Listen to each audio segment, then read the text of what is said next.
Hi guys, welcome to the channel. In today's video, I'm going to show you how you can save WhatsApp media to SD card. So the first step you simply need to do is to open settings of your smartphones.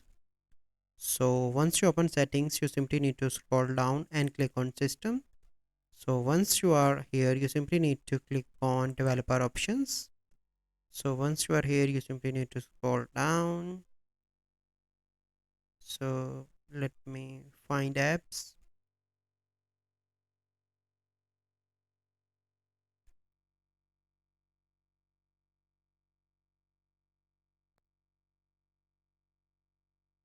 So in apps, you can see an option force allow app on external. You simply need to turn on this feature.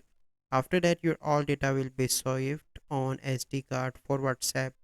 So this is the process. I hope you find this video helpful. If you find this video helpful, must like this video, subscribe to our YouTube channel for future videos. We'll see you in the next video. Thank you. Have a good day.